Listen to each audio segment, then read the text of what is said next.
Okay, so what do we have here? We have that. Right there. Excuse my nose. It's kind of stopped up.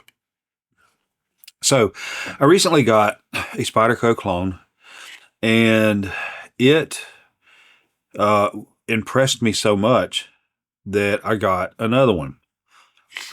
And this one is every bit as good as the other one, which is right here. Now, these handles are like a G10, probably some cheaper variant, I'm quite sure. But these are like a G10 type handle. And this one, I've done some work on it to get it to, function pretty good, but I have to put a little bit more effort in it. This one is much smoother. Now, as far as blade lockup, it's about the same. But this one opens and closes much easier. This is definitely a micarta handle. Don't really know how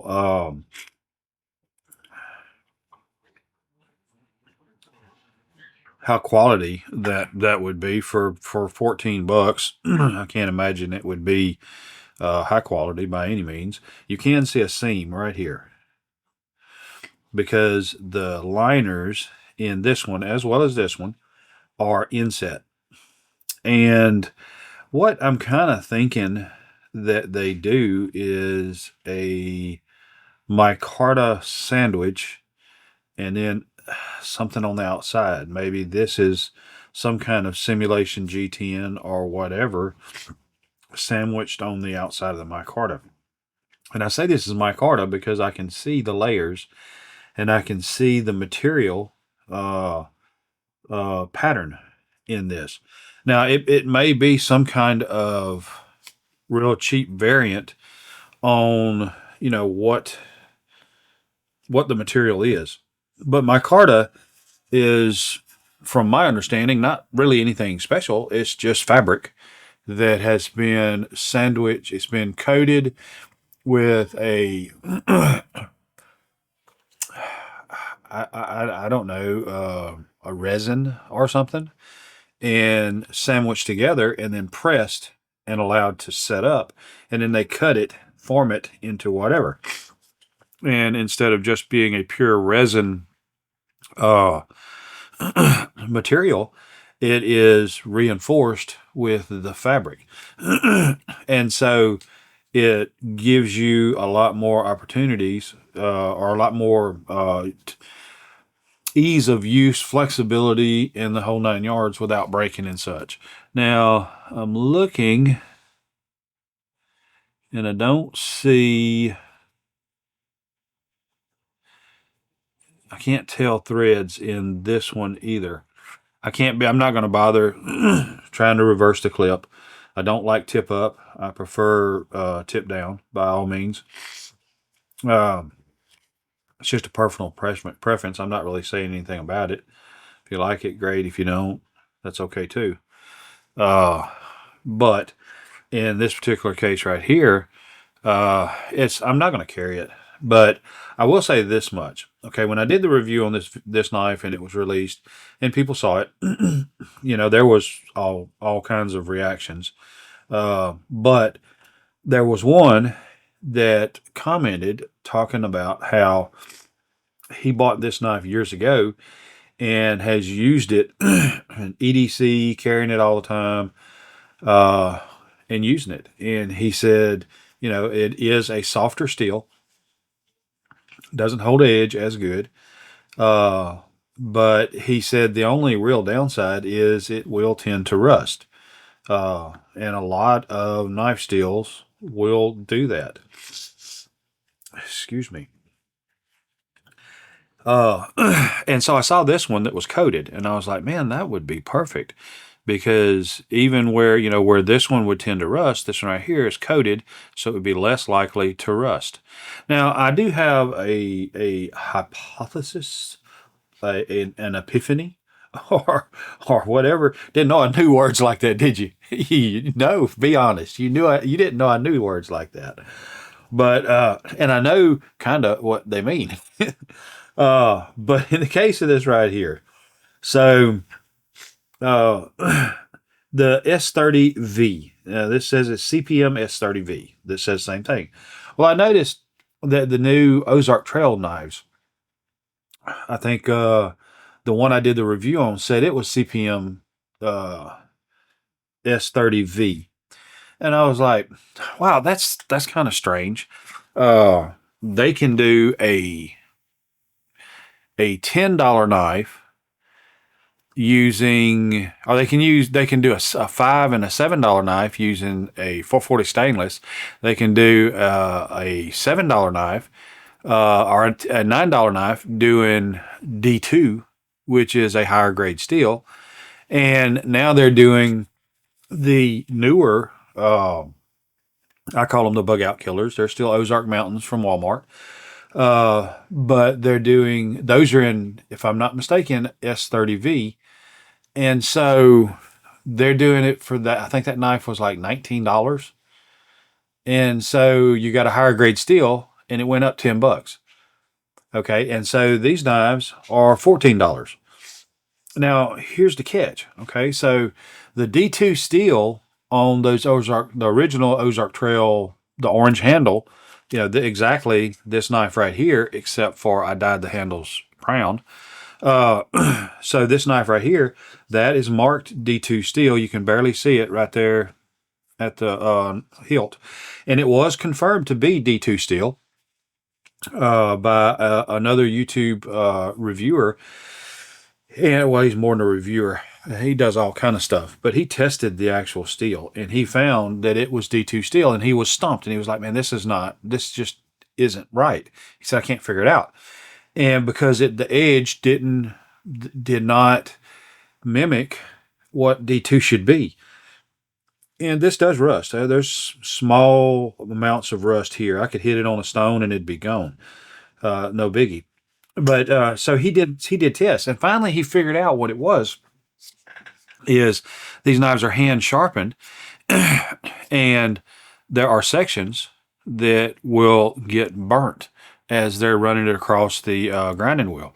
So a knife that's hard, and you run it across a grinding wheel. The old rule of thumb was you never sharpen a knife with a grinder or on a grinding wheel or stone of any kind that was automatic. You really didn't use a file because you could booger up the blade too quickly. The only way to really sharpen a knife back in my day was on a whetstone. And the Arkansas whetstones were the ones to get back then. So that was the deal. But if you put it on a grinder and if it turned dark anywhere, the blade was burnt, the temper was gone, it was ruined. And that was always the thought process. And it was true. I mean, it's a lot of blades just would not hold an edge after that. They were single use and you were sharpening them again. And so that's pretty much what he figured on this right here. I wish I remember his name. It was like Outdoors Reviews or something. I don't remember. It's something, but because he deserves a lot of credit because he's in with Neve's Knives, and that's another guy that does really good reviews on knives. And so that's what he figured out with this blade and what the problem of it was. It was actually D2 steel. It just was not properly sharpened. Now, D2 steel requires a very special heat treat to be done properly.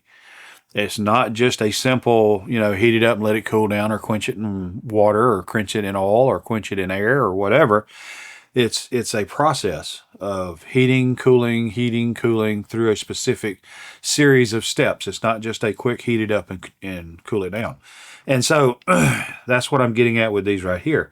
So the continued work involved in properly heat treating a D2 blade makes it even more expensive. And so he was thinking that they cut corners by not properly heat treating, which they may not have. I don't remember the whole video, but there may have been some issues there as well. And that's part of these special blade steels. So this says it's CPM S30V, and it could possibly be. I don't know what the heat process is involved. And so the real thing probably has real CPM S30V properly heat treated. And that contributes to the super high expense of that. So taking a premium steel D2, and I would expect these to probably be D2 and not S30V. But I would expect these to be D2 because, I mean, they can do this $9 knife with actual D2. So I would expect this to be basically the same because this D2 rusts, and this right here, according to one of my viewers, said the same thing, that this blade will rust. And so I have the added benefit with this one. It's a coated blade. And so I would say that this is probably D2, and it is most likely not properly heat treated. And so they can actually have a decent steel. It's just not properly heat treated. That's a cost cutting. The handles being a different material or a cheaper made material makes them even cheaper. So that's why SPYDERCO will have this knife for $250, and China is selling this knife, which is a replica, a clone, a counterfeit, whatever you want to call it. They all mean the same thing. Somebody using something that someone else has done to make money off of, and they're not getting anything out of it.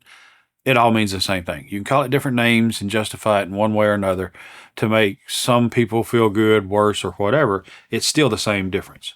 A big lie and a small lie are both a lie. That's what I'm saying. So with this right here, I believe that materials have been cut and used inferior materials to get this to a $14 knife. But in my opinion, I think that it is a very much so adequate knife. Now, I feel some movement in that handle. Not a lot. So there's probably a little bit of spacing issue in there. Let's see.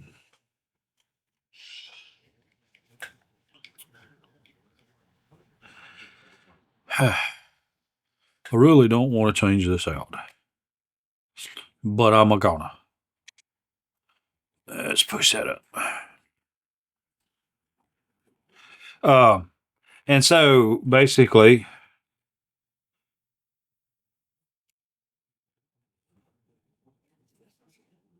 so there is a little bit of looseness to those.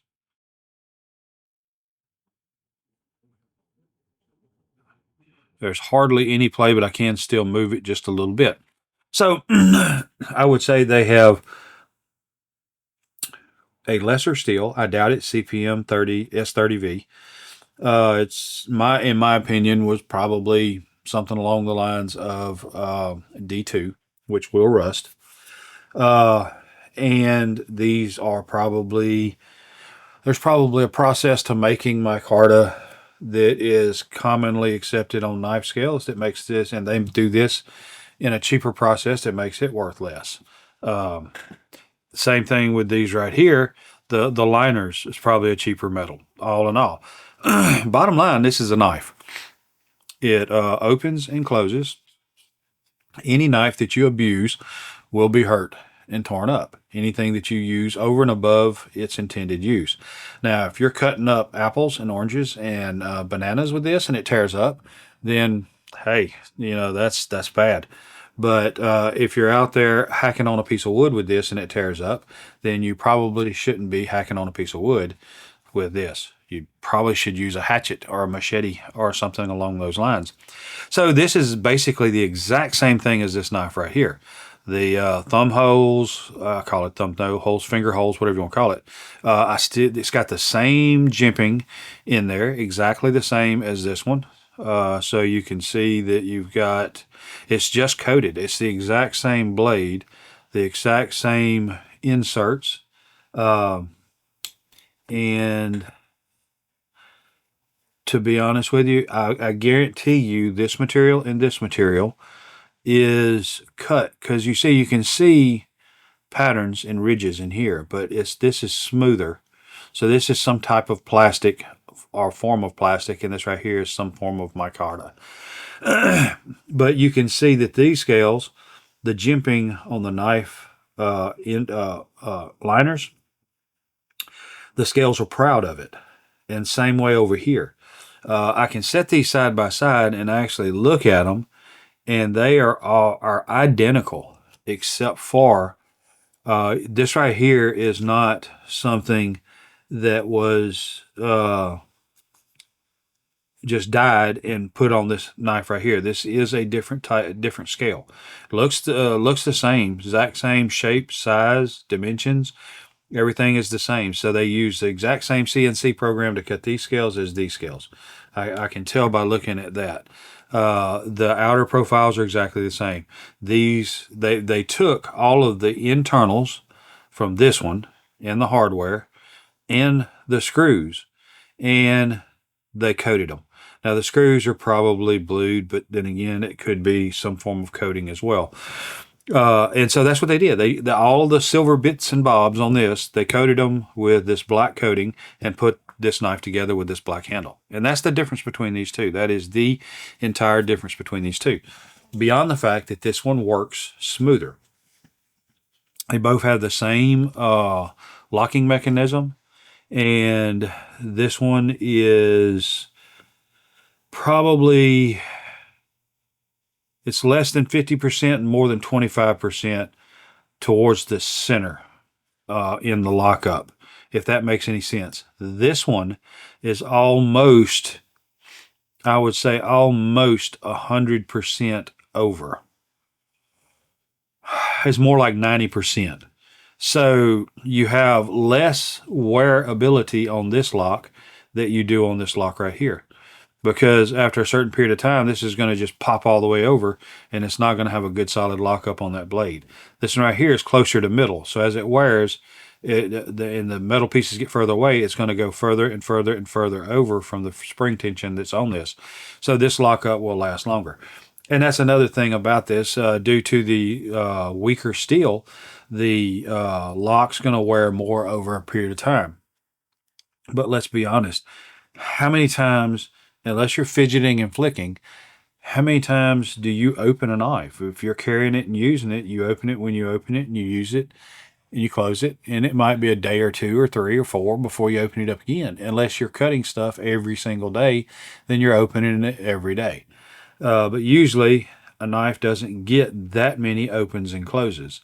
I just noticed one thing on this one. There's no gap. But on this one, if you can notice, there is a gap where this is not sucked up all the way. So you can see that screw is a little proud. Let me see if I can.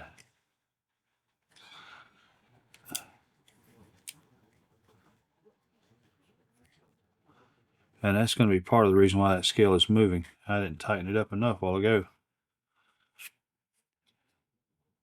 Yeah, it's not moving anymore.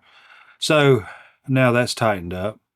So anyway, I got to say that I think these knives are pretty cool. I don't think, and my whole point originally from buying clones was to get the originals and do a comparison to help people tell the difference between a clone and the real thing, so that they didn't end up buying this exact knife I got in my hands for $250. I can't tell you the difference between this and a real SPYDERCO. So I can't really tell you how to tell the difference until I do some more research and maybe get a real SPYDERCO that I can do a comparison against to try to help people spot these. Because I see the Benchmade knives all the time on eBay and in other places. I've come across them in actual stores and places of business where I know they've paid little or nothing, $5 to $10 for a Benchmade look-alike, and they're selling it for $55. Okay, Benchmade, I don't know if they've ever made a knife for $55. I don't know that they've ever or ever will make a knife under $100. And so there alone, you know that it's a fake. But they're paying like 1,000% markup on someone cheating them, and they know they're cheating them. And so that's what spurred me on to want to try to do this. But I started coming across these clones, and I mean, I have to be honest with you that a lot of these clones as standalone knives are really, really nice knives. Now they're not by any means gonna. I guess they would still fall into the gas station area or something because of how they're gonna hold up and all that stuff. But at the same time, I mean, if you know what you're buying, everything should be fine. And when you're buying this knife for $14, you don't expect a whole lot out of it. This right here, I paid $9 for it, and I expect a whole lot out of it. And it's just done nothing but impress me 100% of the time. And I've used it all the time. You can see the blade is all goober gobbed from opening so many packages. It's finally dull and needs to be sharpened after who knows how many packages. And so these knives right here, I think, are well worth getting on the merit that they are not actual Spyderco knives. And under also the understanding that no one tries to sell them as the same as that, because it's just faking out. And anybody that buys one of these knows that it's not a real thing. Because and that's I was kind of wondering at one point if maybe they're made in China and these are seconds or drop offs, because there's nice weight, nice balance. I know I just know in my heart of hearts, if I had an actual Spyderco to compare these against, that I could easily tell the difference. But I don't see that being the case. I'm just going to say that I know there has to be a fit and finish, a feel, and a smoothness to a real Spyderco that is not here. So don't get one of these knives and then decide Spydercos are not worth it because you're not impressed by this knife. Get this knife as a clone, as a fake, understanding that it is a fake and it is what it is. But kind of give you an idea of the size and feel, because this knife feels exactly like that knife. It is the same knife, only darker. And so get this knife with the understanding that it is a knockoff, look-alike, clone, whatever. And it'll give you an idea as if you like this knife, because I never got a Spyderco, wanted to get a Spyderco, or was tempted or tried because that blade just looks so funky. But when I got one of these clones and I could see that and just kind of handle it and use it, and I'm like, I want a real Spyderco. I do. I do. I want a real Spyderco. And I can't afford one. So, I mean, I can fiddle and play with this. And if I ever get the opportunity to get a real Spyderco, I'm going to get one. Benchmades, I probably would, just because of it being a Benchmade. But the clone really made these clones made me want a real Spyderco. So I appreciate you guys. I thank you. I appreciate you. I enjoy spending time with you, and I will see you next time. Your time is very important to me, and I thank you for spending it here with me. Thanks, and God bless.